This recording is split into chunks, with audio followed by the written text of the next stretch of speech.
Good evening, ladies and gentlemen. Welcome to the Edge of Liberty right here on the SHR Media Network, simulcast with our good friends over at KLRN Radio. Thank you so much for joining me this evening. Hope you're doing well.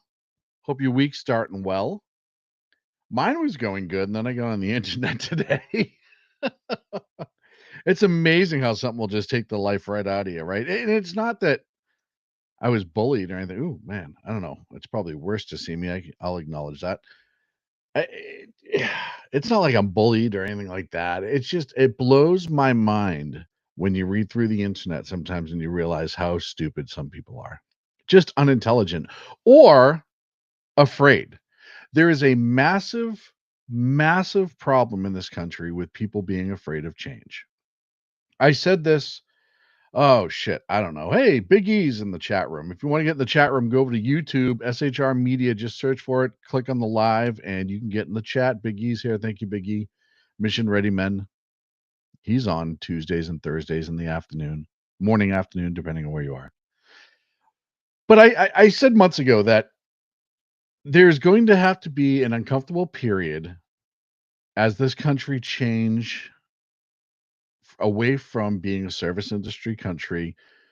We start doing more here. We start changing how we do business as a whole. Because, look, like it or not, how we have done business for the last, 45, 50 years or so has done nothing but make our country worse. Just from an economic standpoint, we could talk about social issues another time. From an economic standpoint, how things have been done for the last 40 to 50 years have destroyed this nation. Getting away from the silver standard and the gold standard was a horrible idea. Auto worker unions absolutely destroyed Detroit and the auto industry. And you can argue whether or not that was a good thing or a bad thing, but their demands, one of the reasons why most of the auto industry pushed out of the country as soon as it could. It went down to Mexico for the most part. But you have that issue. You have this mindset in this country of, well, we've always done it that way, so that's how we have to do it. Complacency is a killer, man. Complacency and comfort, being in your comfort zone is horrific.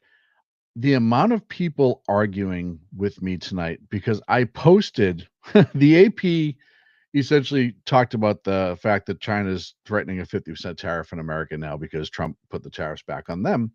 By the way, a trade deficit that we were taking, I think, $200 billion a year to the face for, whatever. At this point, I'll stave that argument for a few minutes from now when I get into tariffs in general. But this idea that, oh, we'll never make it in America, so what difference does it make? America's a service industry now. We're not American. Yes, somebody brought this up, and I agree to a point. In the late 70s, early 80s, some manufacturing went overseas. And then in the 90s, it went like wildfire overseas because they incentivized to go overseas. Why? Because we wanted to stop manufacturing here. Why? Who knows? I know that I know the real reason was to appease the Greenpeace people on the left and That's when the big push for you have to go to college. Everyone has to go to college. You always have to go to college. Go to college and absolutely take out a loan for, $200,000, even though you don't know what you want to do yet. Don't go to trades. Don't get work. Don't do dirty work. That's ew, icky. Doesn't matter if right now you'd be a mechanic, you'd be making, a real mechanic's making 50, $60 an hour. Don't be a plumber. Don't be an electrician. Go to college. We're going to be a service industry now. We're not going to use our hands to create anymore. That's dirty, icky. Ew, we don't want that. Not in my backyard. All that bullshit. And that's when a lot of the manufacturing left and the restrictions that were put on them by government, namely from the EPA, made manufacturing next to impossible. Not because it was the right thing to do, but because it was the politically prudent thing to do. It was political prudence. It had nothing else to do with anything. With modern technology, we would absolutely be the cleanest manufacturing country on this country going on this planet. There's no doubt about it. All of that manufacturing that China's doing, where they're building coal mines left and right, or coal mines, sorry, coal-fired power stations left and right. I'm sure they're building coal mines too. That's how they fire them. So I wasn't really wrong. But all of that would end. The same thing with the dirty oil, like we talked about last week in the Middle East. You could put an end to that as well if you brought it home. So many, and I know a lot of them were Chinese bots that I was arguing with, and that's on me. If you've ever looked up Chinese bot farms and you see that there are people with 60 accounts open and that's who you're arguing with half the time. And I know better, but still. They said, "Well, you can't we'll never just bring that stuff back home. And oh, you're gonna want to end trade with anyone?" No, I didn't say I wanted to end trade with anyone. I just wanted to get a reasonable deal. There was an Aussie fella that I was talking to, and he said, "Oh, I guess we'll just stop selling you beef and uranium and aluminum and steel." And I said, "No, we have a good trade deal with you. That's fine. I have no problem with that. I have no problem making trade with countries that respect us. Look, all of our countries that we value and are truly our friends, I'll do a 0 for 0 tariff. Like, I don't want a tariff on either side. I don't want a tariff when I buy your goods, and I want you to have a tariff when we buy ours. Let's get it at cost. Call it a day. We're friends. We can do that. If I invite my friend over for dinner, I don't hand them a bill for the food that was cooked, right? You're friends.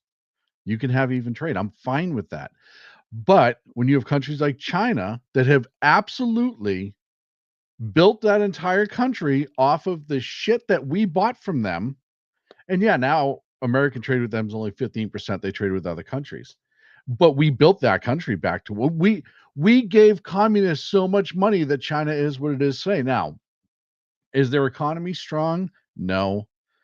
Many experts are saying it's a paper tiger economy. It looks good on paper, but reality, the rubber is not going to hit the road. Are they in a place to win this tariff war with us? Absolutely not. I don't believe so. I don't see how it's even possible. But again, the amount of people who don't know what a tariff is, and we're going to talk about that in a little bit, don't understand how tariffs work, don't know what a trade deficit is, they don't realize why America is in debt how it is. America's in debt how it is. A lot of it is our whole, yeah, the spending, but our trade deals were absolutely garbage as well. Yes, our government spends way too much money. I am not going to argue that, and it needs to be cut, and I'm glad that it is. That's another part of it. We don't incentivize in this country manufacturing and other things. We incentivize certain green manufacturing, but not manufacturing by and large. We make it difficult to manufacture in this country, too difficult. Now, do I think that a manufacturer should come in and dump toxic waste in the rivers? No. Are we in a place where that doesn't need to happen anymore? Technologically, yes. But people are afraid to make that change. They're afraid to think, God, my kids might end up working in a factory for a few years before they really get going. Or maybe they stay in a factory and become a manager or a supervisor and really have a good life and enjoy it.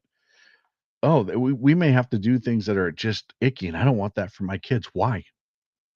It's okay. Sweat equity is not a bad thing when you were young. It teaches a lot of things, but it also making your own way, making your own future and being able to do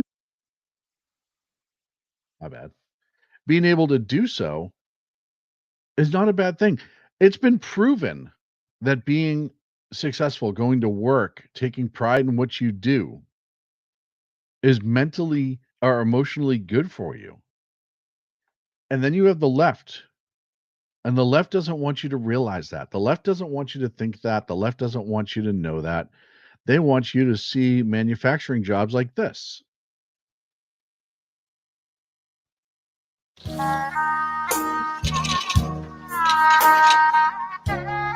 This is what they depict will happen with the trade war and manufacturing back then. This is what they want to scare you with. Look at, oh my gosh, those poor people, they're just going to work every day. They're not parasailing every day at work. They're not flying in the private jet because they went to college and yada yada yada. Yes, are there some jobs that are difficult? Absolutely. Does that mean you have to stay in that job? No.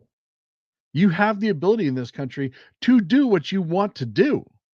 But having entry level jobs when you have a bunch of kids who need jobs coming out of high school and college and aren't going to the military or whatever, it's okay to have those entry level jobs and they will be performed.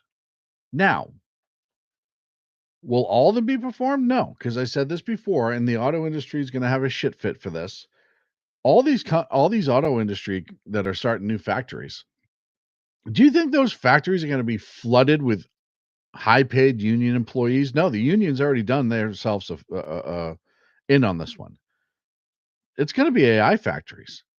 There's going to be some people there just monitoring the equipment, but it's going to be AI factories by and large, just like you're seeing at the ports, right? The longshoremen have been driving up their how much it costs to pay them, and you have ports that are now going to AI driven machinery.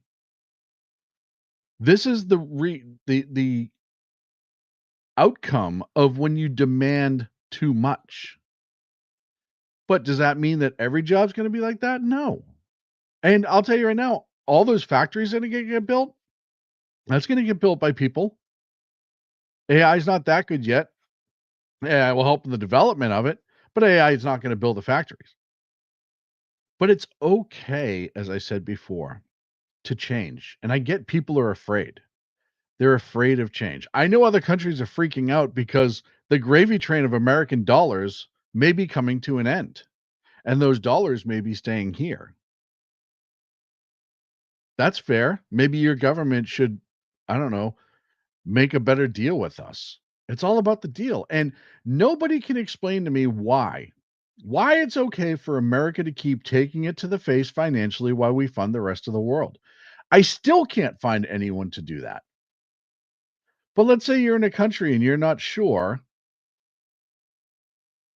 how American changing will affect you. Well, your leaders should probably do what Taiwan did.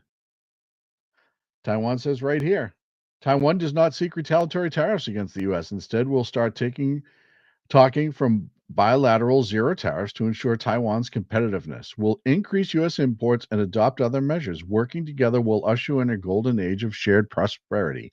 What is wrong with that? And that's all we're asking for. Treat us fairly. As an American, that's all I care about. Treat me fairly.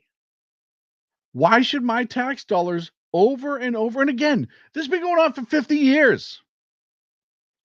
And people are still like, no, it's fine. It's fine. We deserve all that debt. We deserve a trade deficit every year. Yeah, Israel too. But why? Why is it okay to not change things? Well, there's a gentleman that I talked to. He said, he said, hey, look, I agree with your point, but it has to be slow and we'll get to it. And you can't just force everyone to the table. No, no, no. First and foremost, we have 4 years to get it done. 3.5, a little over 3.5, before Trump's out of office. No other president is doing this. No other president has done this. How many times, other than Trump during his last administration, were trade deals even talked about by and large? You'd see a flash on the news here and there, but it wasn't focused on. We were in a trade deficit with almost everybody. Australia was one of the few, as I talked to the guy earlier, that we had a good trade deal with. But by and large, we were taking it to the face. And that shows you, though, how people in this country and people all over the world look at America like we're the piggy bank. It's okay. We have it too good here. We're too rich here. We don't. We can give it away. No, no, no. We have millions of people sleeping on the street. Yeah, maybe not millions, but it's a high number. A couple 100,000. That's too many. We have kids sleeping on the street. The middle class is depleted in this country, destroyed even in this country because middle class jobs went away. We can have both sides. We can have the service industry. We can have the science and industry, and we can also have the manufacturing. We can have it all. And guess what? When you have more opportunities for people, there's more opportunities for people to be successful. And it really struck me tonight how many people, both in this country, they were just had the idea of just because it's always been that way, then it should just remain that way. Well, we can make slow changes. That never happens. You know it never happens.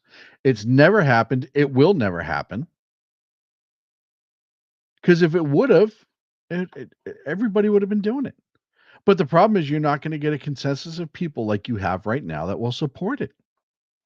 And it's all political with all these other people. It is amazing to me how many people will sit in their living room and root for this country to fail. I understand outside the borders, but inside, can you seriously look around this country and the way it's been going for the last 40 to 50 years and say, no, this is the direction we want to be on? This is the track we need to be on. Can you say that seriously? Does it seem like we're on a good path? Debt constantly increasing? And look, when it comes to China, look at what happened during COVID. We can talk about the beginning of COVID and where it came from, and we all know it's China. Exactly, Big E. We have to do it this way because that's the way it's always been done.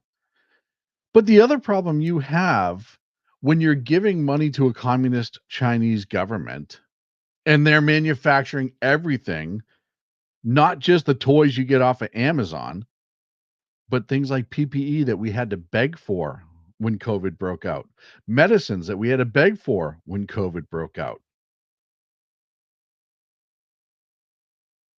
Is that where we want to be? Beholden to the communist leaders of China? Look, friendly countries, I don't mind, right? If we started, I'll use Australia. If we started Australia started manufacturing more medicines and we were in a good trade deal with them, the Australian government has always been friendly to America. Unless that changes, I don't mind having some of it there, but that doesn't mean we still shouldn't have an abundance of it at home. We need to stop eating out. Isn't that what they told us? Stop avocado toast, stop eating out. We need to stop doing that as a nation. Stop overspending the money we don't have and start investing it in ourselves. And I'll tell you right now, if you are an American, a non-American, and you are against that idea, then you're against America and Americans. And I get it. If you're scared, just say you're scared. It's okay to say, I'm nervous about this change because I don't know what it's going to be. Let's talk about it. But to say, as Earl put beautifully, we have to do it this way because that's the way it's always been done. It can't happen anymore. And it will be the downfall of our nation. It really will be. Mark my words. If we don't make these brutal, yes, necessary, absolutely changes now, there will be no recovery because we're going to constantly be sliding down that hill. I take a break. We come back. We're going to talk about the tariffs that kicked all of this conversation off. I get a bunch of other stories too. I hope I can get to right here on the SHR Media Network. Do me a favor, like and subscribe, even if you hate me, hate my face. Subscribe. That way you get the alert and you come in and harass me in the chat room at SHR Media on the YouTube channel. Like and subscribe. Back.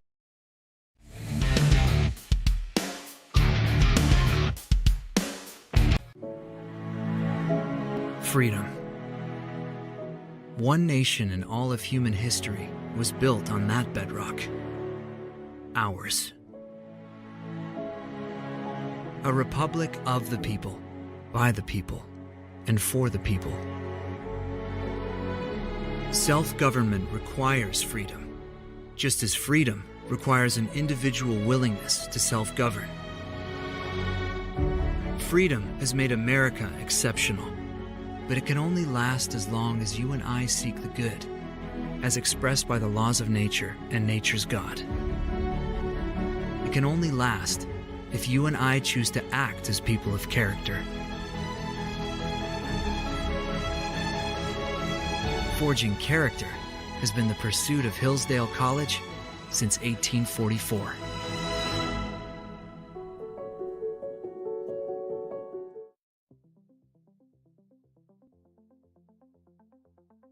Ever dream of escaping the daily grind?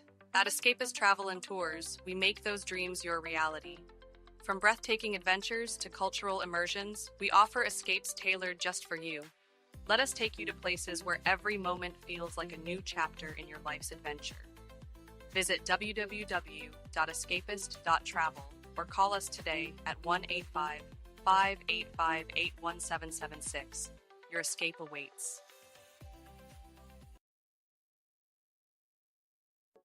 Are you looking for a way to boldly express your faith and love for your country? And check out Seven Armors, the premier apparel company for patriotic men of God, where faith meets freedom in style. Our t-shirts are more than just clothing, they're statements. Bold, stylish, and meaningful. From timeless messages to modern designs, we've got something for every patriotic man of God. Wear your beliefs proudly with Seven Armors gear. Don't miss the chance to wear your faith and freedom on your sleeve. Visit 7armors.com today and join the movement. That's the number 7armors.com.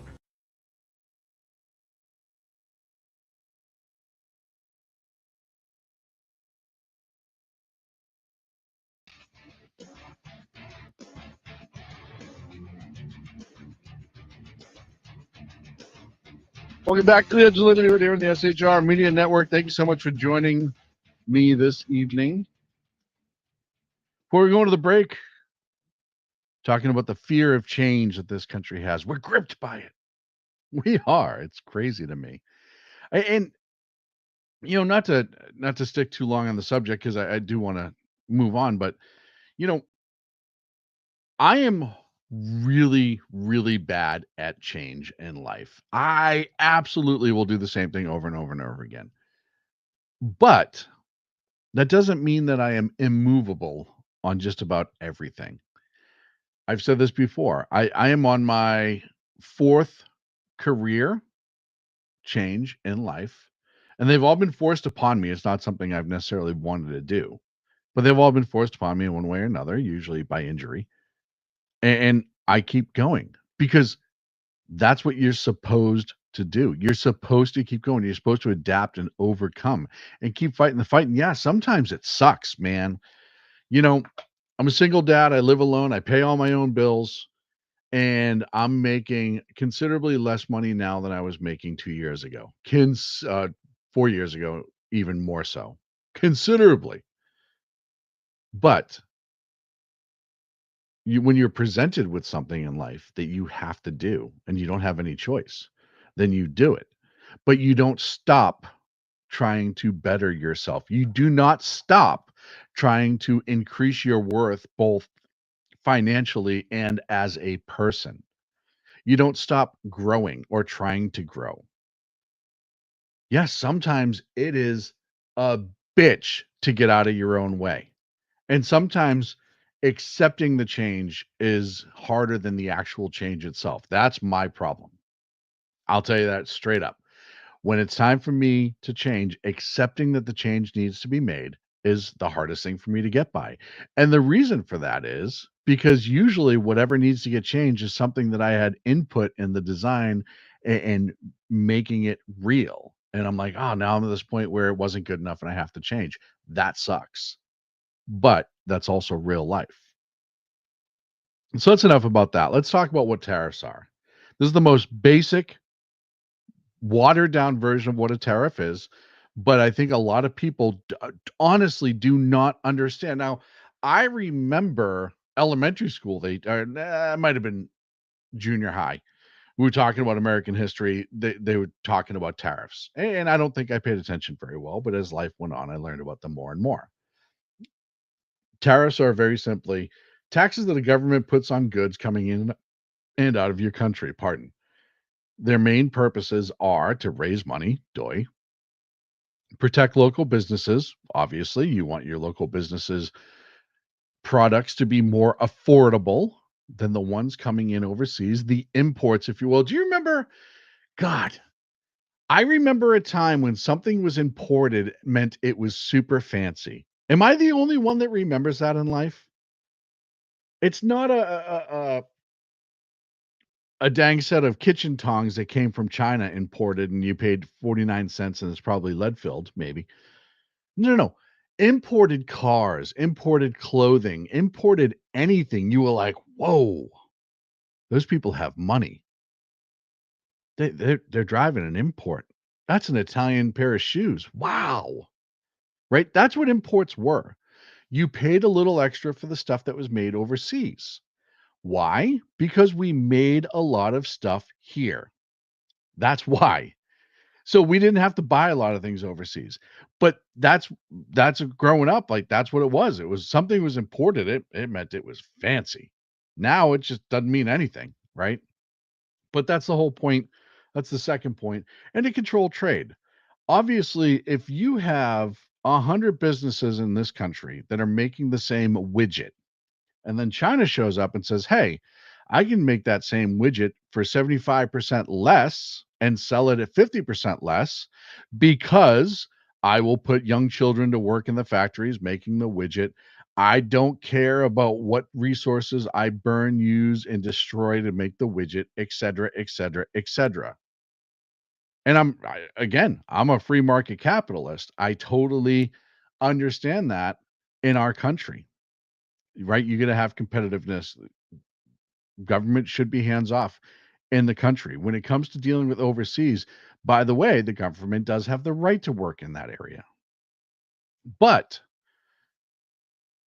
you cannot allow America's, as we have, industries to be destroyed because other countries are cheating at it.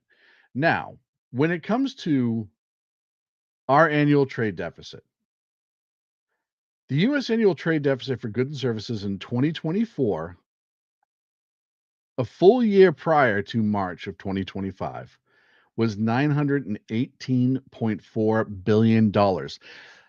I will say that again. The U.S. trade deficit for goods and services in 2024, which is the full year prior to March, which is when I did this timeline off of, was $918.4 billion. That is just shy of $1 trillion every year in trade deficit. Now, somebody explain to me why we should just keep doing it. That went up 17% from 2023 when the trade deficit was at $773.4 billion. We're going in the wrong direction. By the way, this comes from the U.S. Bureau of Economics Analysis and the Census Bureau reports.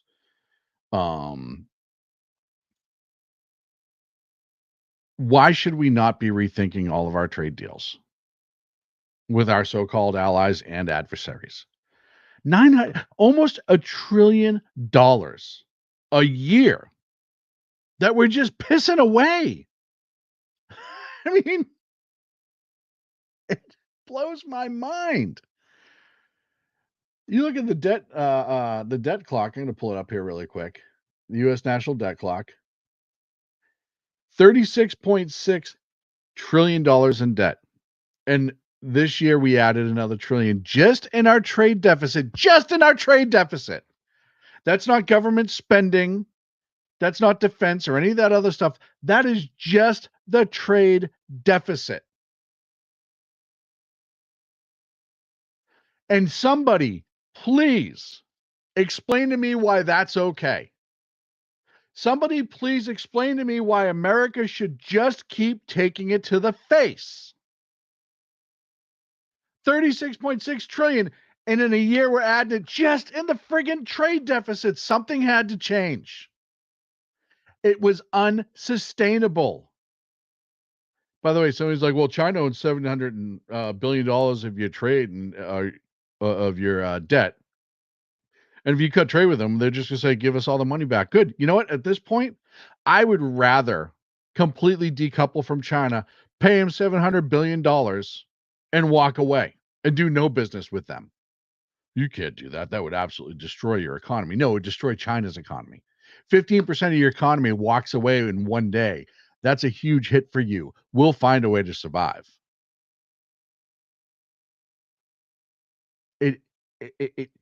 I am so angered at people who consider themselves intelligent to sit here and argue that we should just keep doing what we're doing. It's insane to me. And then you have other countries who, when we said, hey, I'm pulling up a clip here, sorry, who said, hey, we have to redo this because this isn't working for us. And 50 of them, according to the U.S. Treasury, Secretary of the Treasury, rather, 50 countries jumped on board and said, yeah, you know what? I'm with that too. We're cool. We can reset all of this. We can figure it out. We can be friends and move on. That's what we're supposed to do. That's what we're supposed to do. We're supposed to have actual allies and friends who, when we say, hey, this deal isn't working out for us, they say, hey, you know what, homie, I got you. We can work this out together and we'll come out with something that works for both of us. Hell yeah, go for it. So I bring the big man in. I don't understand, and BZ, I don't know what you caught out of this or what you didn't catch out of this. I'm talking about the tariffs. I'm talking about the fact that last year it was almost $1 trillion deficit for America, and how anybody can just sit here and say, no, it's totally fine. We don't need to change anything. It's totally fine. We don't need to change anything. You may want to adjust your mic. I think it kicked over to the computer mic. Oh crap! Uno momento. Por favor. No worries. I'll bring you in. I'll leave you there. You just talk to me when you're ready, big guy. That is the bloviating Zeppelin from BZ's Bobcat Saloon, the Berserk Bobcat Saloon, every Tuesday and Thursday right here on the SHR Media Network. Who joins me this evening? Test. Nope, still on the other one. Oh crap! Technology's technology, yeah. But as I was saying, now we're starting to get we get 50 countries, and I think it went up. We have 50 countries, maybe 55 now, who've said, "Oh, I'm sorry. You know what? Yeah." Secretary Scott Bessent actually put out 5 hours ago. It's up to 70 countries now who approach us wanting to help rebalance global trade. Test. No. Shit.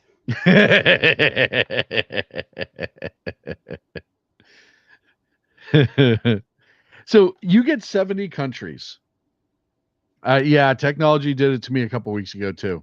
Test. It's just sometimes something jumps for no reason. But you now have 70 countries who approach America and says, hey, we're ready to work with you. We want to, like Taiwan did. Taiwan gave that beautiful release earlier. We want to get on board and we want to do this right so both countries prosper. Test. There it is. You're on it now. Damn it, Jim. Okay, hey, you know what? The essential old man thing. I will say right now, BZ, the fact that you were able to fix that in 2 minutes shows you how far you've really come. Long gone are the 20-minute phone calls.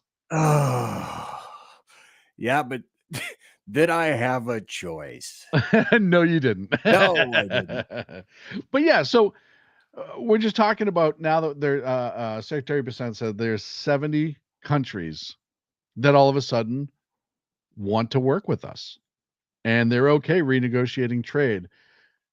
They are either allies or intelligent, and there's no other answer for it. But that alone should tell you that we have the biggest stick that we carry when it comes to the economy. And you either want to be on the right side of history or the wrong side of history. Is it not? I can probably quantify this by things that have been occurring in my social media. Mine too. I've been trying to tell people, and you have too, for the longest time, something similar to, CTFT, calm the fuck down. It Yep. hasn't been 100 damn days into this guy's administration. Okay. You and I have both said tariffs are a tool. And you can have Trump say one thing, but I believe what he does. Right. And what he's doing is using this as a tool. Oh, OMFG. Oh my fucking God, people. Calm down. We've seen it before. We're gonna see it again. Oh well, and then all these people who are allegedly conservative are going, we fire this guy and fire that guy and fire that Right. guy and then fire that guy and then double fire that guy because he's should have been double fired. It's like, God, Well, and all why these can't we people just keep said- doing what we always did? Okay, Well- then who? Then I asked him. The first question I asked is, then who would you have rather had, comma? But I try to leave this out, comma, motherfucker.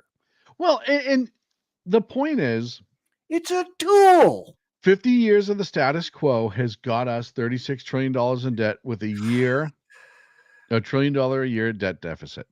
That's what status quo, just doing what we always did, done. And how long is that sustainable for? Not long. Not long. So something had to be done. And you look at, and everyone's all upset right now about, because, Trump said he's going to increase the tax in China, and China turned around and said, well, then we'll do a 50%. First and foremost, we don't get as much from China as we used to. And we still get a lot from China. Don't get me wrong.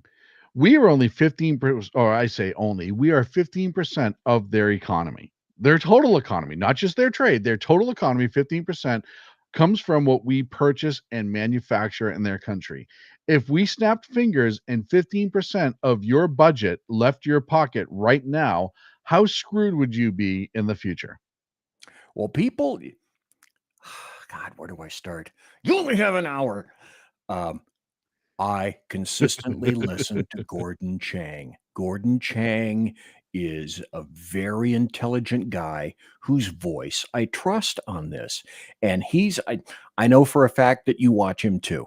Yes. And the point that he has made for a long time is he hasn't said exactly China is a paper tiger, but he has said China is in a very weak situation right now economically.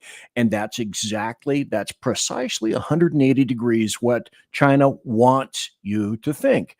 They're not the strongest road dog in town. And that's one of the reasons that he also indicates that they have been saber rattling. Well, again, people are absolutely freaking. It's a tool. It's something to be used, cudgel or otherwise, to try to get people to stop taking advantage of us. And no one until I'm an old dude, so I know I can say this, but have you in your lifetime, Sir Sean, seen anybody that seems to be this interested in restoring some of America's strength and bringing back some of her wealth? No. I have not Nope. seen anybody like this. Meaning that in translation, he's also trying to bring back and restore the middle class, the people that work, trying to do something for them. And if in all of politics, none of this stuff is going to happen overnight. It never has, it never will. Something that has historically taken 100 years to fuck up to this point. You're not Now going to unfuck overnight. you have not even 100 days to try Right. to see that if you can overturn this as well. Give the dude a break. Let's see what happens. No one has ever attempted to do this before. And just as I was coming in, because I fell asleep in the chair, because that's what old guys do, you know, I'm outing myself, okay, because it makes for a good laugh. But just as you pointed out, tariffs are a tool. We've never done this before. Why not? We've done everything else. Right. Why not this? Why Right. not at least try it? Because you can stop. If you don't like this, if it determines, you determine or you suss out this is absolutely not working. It's tanking everything. Semicolon. No, it's not tanking everything. And It's you just not. pointed out 70 countries now have said it was 50 the last time I looked. 6 hours ago, 20 more signed on And since then. okay, so 70 countries have said something similar to, okay, let's chat. Yeah. What's wrong with that? Exactly. That is literally bringing them to the table to negotiate in a positive way. Hey, look, like Taiwan essentially said, look, and they put out a really nice post. I thought it was actually great. Essentially, like, hey, we're going to go back to zero. We're going to work together, and both countries can prosper into the future. Okay, let's do it. Yeah. I was arguing with somebody, and everyone listening. I was Mission Ready Man said, but I was reliably told that Trump was only trying to help the billionaire friends. Yes, you were. You've been told that over and over again. But I was talking to an Australian dude, and we were talking a little bit about this, and he was like, well, I guess, if you're just going to stop all trade, because I said, look, why do we have to deal with China at all? We could bring a lot of that stuff home and just not have to deal with them. And he took that as clearly I don't want to trade with anybody, which isn't what I said. But he's like, well, I guess we'll stop selling you steel, aluminum, uranium, and something else. And I said, look, I looked up our deal with Australia. We have a good deal. I have no problem continuing that deal. It pretty much washes itself out. So it's a zero gain, zero loss. Perfect. I'm okay with that deal. But why? And I said this earlier in the show, BZ, and I look for your reaction. I have zero problem with zero tariffs from either country in a trade deal. Hey, we just straight up trade. You want this from us, we want that from you. We'll buy it, zero deficit. You're not going to tariff us more, we won't tariff you more, and then everyone will be happy. What's wrong with that? Nothing. Absolutely nothing. In a word, nothing. If you want to zero line the shit out of everything, that's fine. Let's do it. But the days of the American taxpayer funding everything on the planet and us being bent over and a white hot piece of rebar jammed up our asshole and then told that we have to say, oh, please, sir, can I have another? Those days have to be done. Well, and if you don't like it, and if you're crying, or if you're the guy from Germany, JD Vance talked to the truth to me, and I cried about it. As Monty Python would say, fuck right off. Yeah, absolutely. And it's funny because the first thing they went after is the stock market, and we knew the stock market was going to jump all over the place. We talked about it on your show last week. Oh, the stock market. It didn't have a full bounce back, but it came back pretty strong today. It was a little weird at the end and volatile, but now that you're having what they were waiting for to see is what countries were going to say, yeah, we want to play ball and we're cool with that. And once they started seeing enough countries, you started seeing it level out. And what I needed to explain to a lot of people today in my personal life is if we succeed in what we want to do in this country, what Trump's trying to do, your stock market, your stocks are going to be just fine in a few years, if not better. Yeah. Hashtag Nuclear Monday. From last Friday. Oh, just wait until Monday. We're going to lose 10,000, 20,000, 30,000 points in the Dow and the NASDAQ. No. Well, Trump golfs. Yeah, that's like, You know what's funny is I remember the '08 crash when Obama sat in his office with a pen in his hand for 24 hours a day, 7 days a week for about 6 months until he fixed it. Isn't that exactly how that happened? Or was he at the vineyard on a regular basis and then Hawaii taking his vacations left and right? I'm not even going to bring up Joe, who was in a coma at the beach the entire presidency. 40% of his presidency was on vacation. Yeah. And then, okay, leftists would say, oh, that's factually incorrect. Okay, sorry.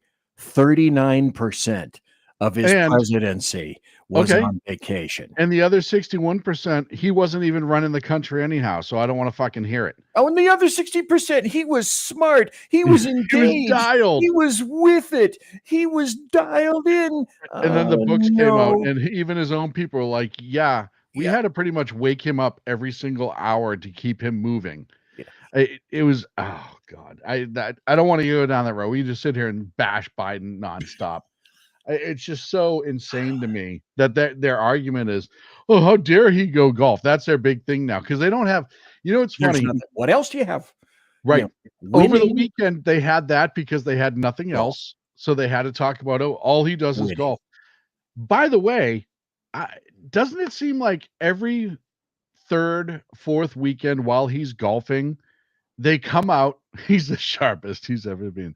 They come out and announce some sort of major either deal, or we get prisoners back, or he's successfully, he ordered a bomb. It's not like this guy's not working on the weekends, and it's not like he's still not doing 16 to 18 hours a day when he's at the White House. 16 to 18 hours a day. People have historically quantified since the inception of 45, that this guy sleeps, OMB, Orange Man Bad, guy with the dead orange cat on his head, sleeps 4 to 5 hours a night. Right. Okay. So what's he doing besides all of that? Playing checkers? No, he's awake. He's figuring out things to do. So that's, again, it's part and parcel of there's so much going on. How do we keep up or keep track? I can't do it. I don't think you can do it. There's not enough time in the day to be able to come up with all of the things that are going on, the things that you cover, the things that I cover that you don't cover, vice versa. We're missing so much more. Mission Ready Men, they only talk about it when it's a Republican president. Bingo. Absolutely, sir. Errol nailed it. So that's the tariffs. We got what, 13 minutes left. Did you do the Supreme Court? I haven't covered the Supreme Court yet. So Oh, cool. that was on my list. 5-4. Supreme Court essentially said that the judge had no standing to make a decision because it wasn't in the peer review of his responsibilities. Of course, Amy Coney Barrett showed who she is again, which that's an argument for later on, but that's huge because it literally told Judge Boasberg to shove it up his ass. Yes. And I think I said that rather eloquently. And that was pleasant. But the amazing part is, and I think we talked about it on your show a little bit, it was a case and a report that we had to make because people are pissed, not because there was any legal standing. This case never should have been heard. It never should have been, nothing. None of it should have happened, but because they're boo-boo faced, now we have to sit through all this bullshit and wait to see what the Supreme Court says. Yes, from people with what is quantified as standing. But the other aspect of that is, unless these things are contested, it rolls back to Thug's Law. And Thug's Law is such that initially Thug's Law was what's mine is mine, what's yours is mine, unless you're strong enough to stop me, which translates to, because I speak leftist, and I will, and I have consistently translated about this. What that means is we, Democrats and leftists and globalists, are going to do anything and everything that we want, whether it's legal or not, until someone stands up and steps in our way. So these things do not, by the nature of courts, they do not get to a court. They do not enter to a court unless there's some kind of an activity there is an inception point that generally is predicated by Trump, and then and only then will it come up to SCOTUS. And I can tell you for a fact right now, SCOTUS is quaking in fear in terms of all the things that it has just waiting for it around the corner. Oh, yeah. This is but one. This is but one. And these things would not have gotten to SCOTUS had Trump not made these executive orders. So you know that generally, especially now, because you have underminers in the midst of the Republican Party. They've all outed themselves. We have a pretty damned great idea who they are. So then if you just like the Democrats did, ask mom, no, ask dad. And then if that doesn't beat you, you can go back to mom. And then you can go back to somebody. Then it goes up. It goes up the food chain. And then finally it gets up to SCOTUS. This is just one of many. And as I can't think of her name. Haba, the attorney. Lena Habas. Yep. Yeah. Has said, and Pam Bondi has also said this. I am very confident that within a certain period of time, we are going to be on the winning end of most all of these things. Well, and you're going to have the effect after the fact of how many of these decisions are going to eliminate some other court cases, because SCOTUS is going to say, nope, we already ruled on that when we talked about this, and it's not even an issue anymore. Well, all I can say is right now, he's not my friend. I would have him over for dinner. I don't agree with everything that he said. I don't love the guy. Oh, Trump, huzzah, huzzah. But I did vote for him because I wanted him to turn shit upside down. And I knew he was going to troll the crap out of everybody. Iceland, Canada. So just calm yourselves. Let it happen. Namaste. Calmate. All is not falling off your flat earth theory. I prepared for you because I obviously didn't expect you to fall asleep, but I have a couple stories. I'm only going to give you a quick second to react to it. Okay. Peking duck. And I'm going to throw them in one at a time. So this first one out of your neck of the woods, Idaho has authorized the death penalty by firing squad for pedophiles. BZ, please, sir, your feedback. Well, this is wonderful. This is out of the Idaho legislature, two separate things. The first was that you can bring a death penalty in the penalty phase of a given trial involving some sort of pedophile. There are a host of laws that fall under this, but if found guilty, they can be sentenced to death. That is over here, as opposed to California, who says, "Hey, pedophiles, come on. The more the merrier." Into California, always spell it with a K. That's one part of that aspect of the Idaho law. And the other one is that actually occurred before that last year, midpoint last year, I believe is, and by the way, if you're found guilty and you qualify special rates for the death penalty, then we'll make it swift, fast, and inexpensive. I used to call it the $2.95 solution, but now with boat tail bullets being as expensive as they are, depending on how many riflemen they line up, it may cost the state all of, I don't know, at the very, very most, $30. Okay. I actually missed win-win. Nope, there it is.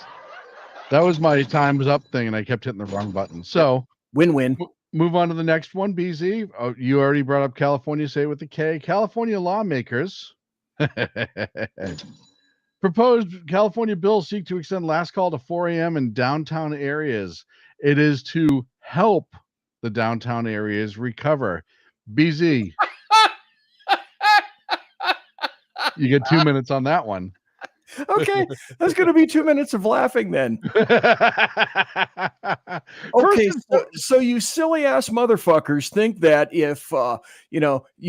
if you have problems shutting at 2:00 of kicking alcoholic assholes out of your bars, and the cops, especially in leftist urban rat cages, aren't responding at 2 a.m., what makes you think they're going to give a shit about responding at 4 a.m., which on the graveyard shift Freudian, they're even going to have fewer cops available for this stuff at 4 a.m.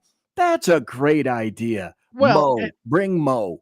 and what do you, my first thought was, first of all, what bar is failing because they close at 2 a.m.?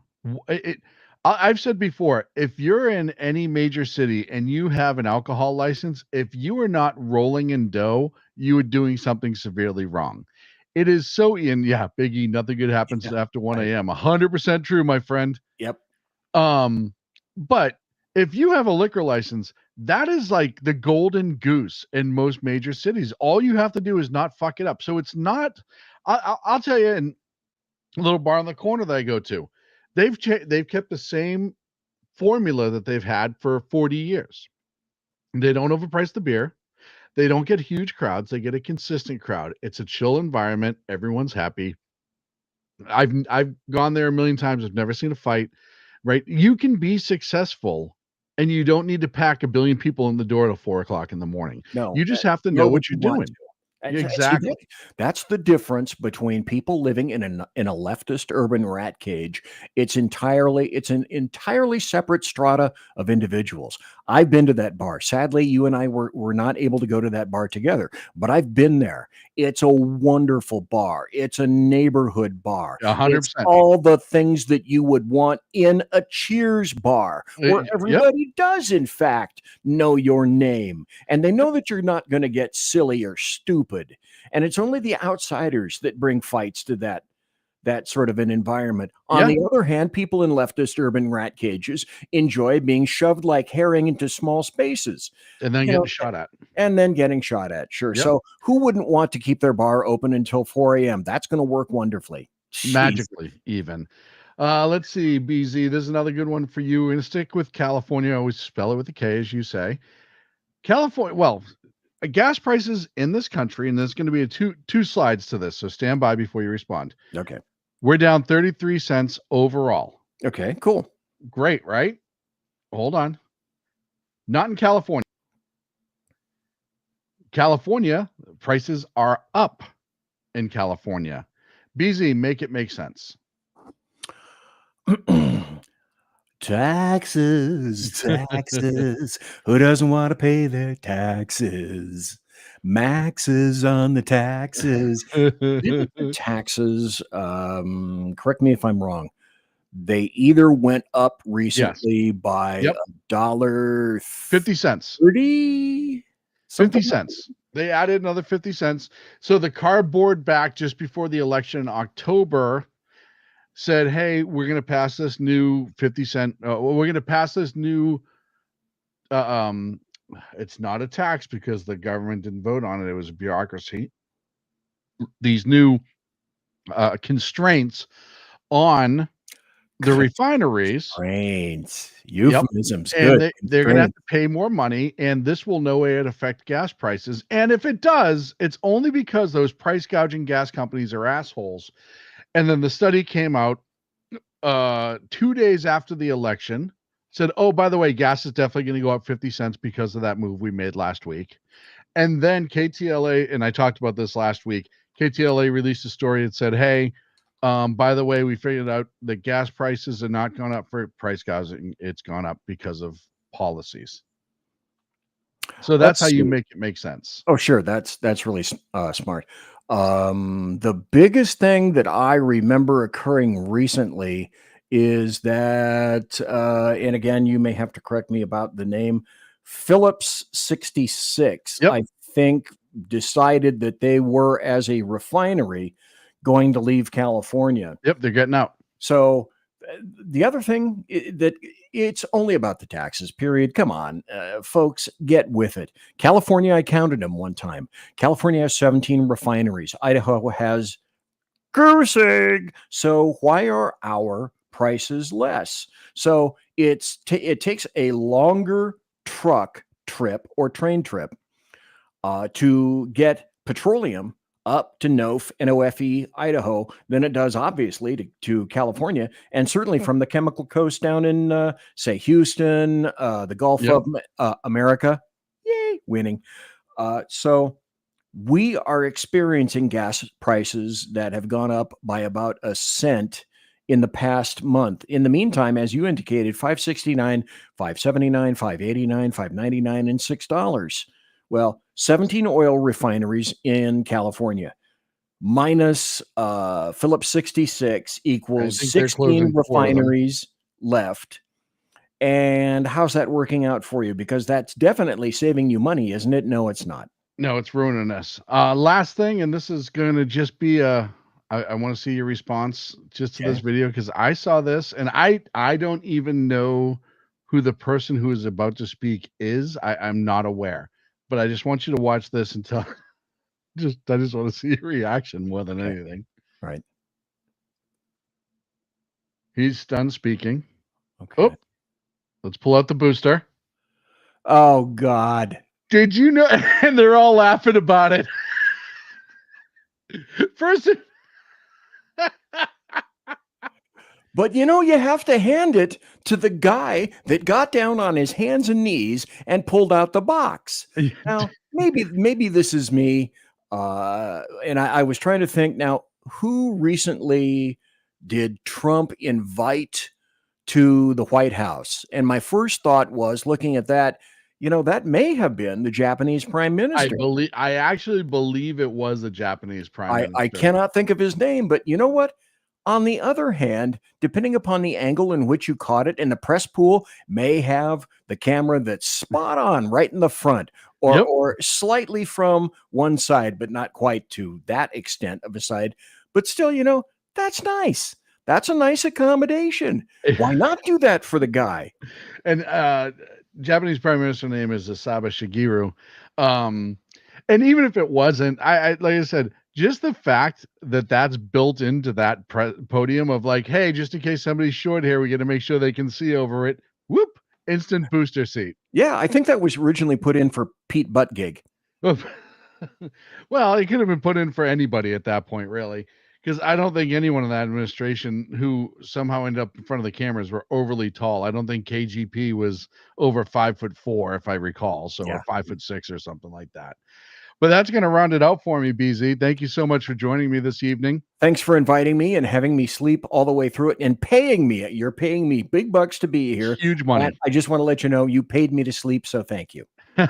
Tell everyone where they find you, sir. Hey, I'm going to be not here. Well, I'm going to be here.